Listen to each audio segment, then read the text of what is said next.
So a number of years ago, I decided to go kayaking on a Sunday morning, which is something I did all the time. And I went to one of my favorite places, which is Weeden Island. Just to kind of describe the parking to you, you have to drive past about 10 parking spots to get to the boat launch. And you'll typically just drop off your boat and then go take one of those spots. I hardly ever have a problem finding parking there, but this particular day, there was only one spot available and there was some dude standing in it. And so I drove by and I'm like, hey man, you holding that spot for anybody? And he's like, yeah. And I was like, oh, okay. Keep driving. Went to overflow parking, which is like a quarter mile away, so bummer, I had to walk back. I get on the water and I start having a great time. So if you've never been to Weeden Island, it's beautiful. Water is crystal clear.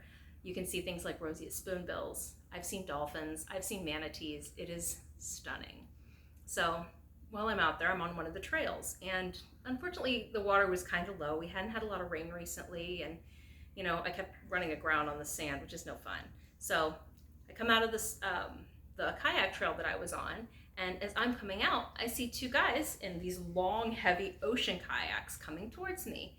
And the guy in the front says, hey, is the trail open? I said, yeah, it is, but the water's really low. You're gonna have to carry that boat out if you try it.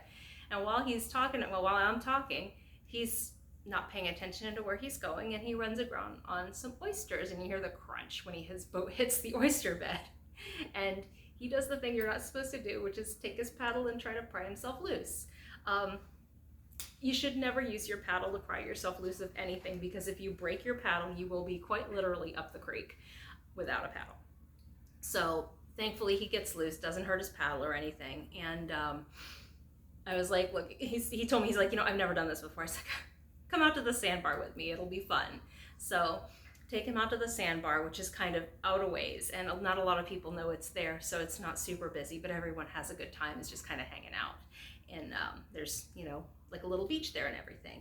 Well, we found that we have a lot in common. For example, he has some beer and no bottle opener. I have a bottle opener but no beer. What are the odds?